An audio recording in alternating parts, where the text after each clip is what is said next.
Hi, Sabrina, 26 points, 11 assists tonight. Factoring in the playoffs and regular season, you now have the most games in W history of at least 25 points and 10 assists. How does it feel to continue to cement yourself as one of the top scorers, but also one of the top distributors in the league? Yeah, I didn't really know that fact, but I guess just continue to play my game, understanding obviously the threat that I have with the ball in my hands as a scorer from all three levels, but understanding that the passing is part of my game that is kind of unguardable in terms of just continuing to be able to get everyone involved and let everyone do what they do best. And obviously it's great having some of the best teammates in the world on my team to be able to just get them in their spots and let them do what they're great at. Great, thank you. And one question for Marquesha. Marquesha, tonight, career high 9 points, including your first career 3. How did it feel to just be able to go out there and have a performance like tonight? It felt great. I've been trying to stay ready and just each time I get in, just embrace the opportunity, and that's what I did. Great, thank you. Jackie?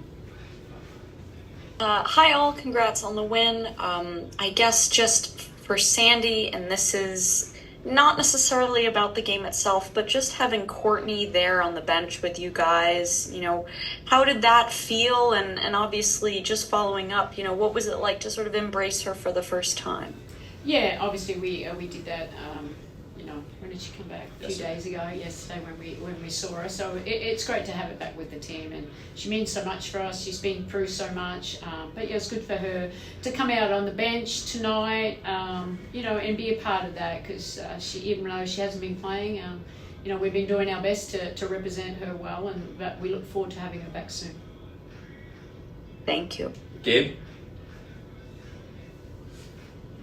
Well, congrats on the win. Marquesha, we've talked with other players on the bench about things that they've done to keep themselves prepared and having everything in order for them when their number gets called. What does that preparation look like for you, and who are some players that you've really worked with to help you along this process? I would say just getting in with coaches and working on my game outside of practice and things like that. Yeah, so that's the thing that I've done to, stay prepared and ready. Miles? Hi all, congratulations on the win. Sandy, I wanted to ask you about the production that you got. Because you had only 8 players second half of back-to-back, and everyone who got in the game had at least 6 points, and that was coming off a game yesterday afternoon where all of the points came from the starting 5. How were you able to challenge that second unit today, and how did they respond? Look, sometimes that's going to happen. We have a great, group, and we've got some role players that are in the starting 5 because we have got 2 key players out. But look, it's always about what Q said. It's always about staying ready and letting the game come to you, but knowing what you do best to help this team. But Kennedy, I think just having confidence and not overthinking things there, and just executing the scout where they can help. I mean, that's what we try and communicate to them as much as we can. We show them film, and they're professionals. They're staying ready, and it was great for us to give them the minutes, so we didn't have to play anyone 38 minutes like we had to do the other night.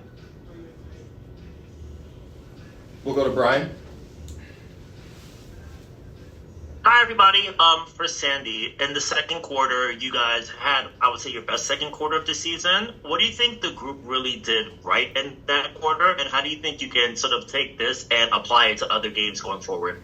Yeah, look, I think you see the chemistry continuing to grow. I think, like we talked about Sabrina's and JJ's chemistry here, but their ability to move the ball and how we space the floor, and but it starts, our defense can create our offense in those situations as well. And like Sabrina alluded to it, we've got some great players that know how to put the ball in the hole, so that certainly helps. And she was on fire in that first half, particularly that second half. So it's fun to watch when they're just playing selfless basketball. Thanks guys, safe travels. We'll go to Jeff and finish with Russell. Thank you. Good afternoon, all. Congrats on the win. Coach, my question will be for you. In the fourth quarter, it was a large lead, but things got a little scary on your guys' end for a little bit until Leo hit one from deep. She had a good defensive possession, came back and hit another. So what can you say about the trust that Leo has built with you in terms of closing out the fourth quarter, and how key were those closing abilities in a game like this, where, again, you said you didn't have to play anyone 38 minutes today, so she allowed you to keep that lead? Yeah, no, we needed that. I mean, we got up such a big lead. I thought we started in that third quarter well, and I suppose they're going to make a run. You know that. So that's the game, isn't it? We're not going to win by 50, and just a little bit of momentum shift, and we just had to settle down. We're getting shooting too quickly. They'll get more aggressive. We weren't making the right decisions. But Leo, if you watch her overseas, she always has pretty good fourth quarters. So we're just trying to run the ball and get some wide open looks and take what defense was giving us at that time. And Leo was making shots. It was a post up, it was a drive, it was a three, and they were all big for us. Appreciate your time and insight. Congrats on the win. Safe travels home. Thanks. Russell.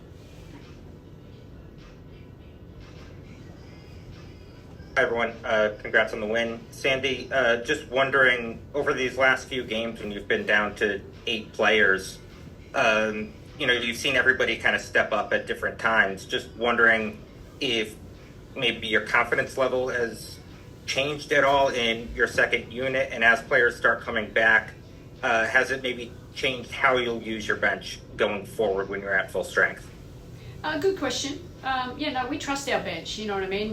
But our goal is always to win the game and make sure we have good rotations out there, and we're still building that chemistry together. But I think this, through adversity, you just see, I think we went to another level, like someone else is out now, so it's the next person. We don't have a problem. I can go to all the bench, I know that. Sometimes some games are, you have to shorten the rotation with what we need. When players come back, we'll deal with that when we get there. So I think we just continue to build on the momentum that we've gained, and making sure we don't take steps backwards. We'll take one more from Thank Jackie. you. Jackie. Yeah, sorry about this, but Sabrina, I'm just curious, when you were watching Marquesha in her 13 minutes this afternoon, how do you feel like she impacted this team and sort of gave it another dimension? Yeah, I think just the ability to not have a drop off when the bench comes in, and that's huge from a scoring aspect, but just being able to attack and just continue to provide a lift off the bench. Obviously, when you come in, you want to do what you can to maintain the lead that's there, but just kind of plug the holes in what's needed. And I think she saw a great opportunity from watching to start the game, that driving lanes were open and she was going to be able to attack and transition, and she did just that, and that's what we know she's capable of doing. That's what she's done all of training camp, and I think she knows we support her and want her to go out there and be who she is. And I think through these games, she's just continued to show that she's a lot more vetted than we've been able to give her credit for, because she is a rookie, but I think she's come out and gave us really good minutes. That's going to just help us forward in these next couple games coming up. Thank you, and safe flight home. Thanks, everyone.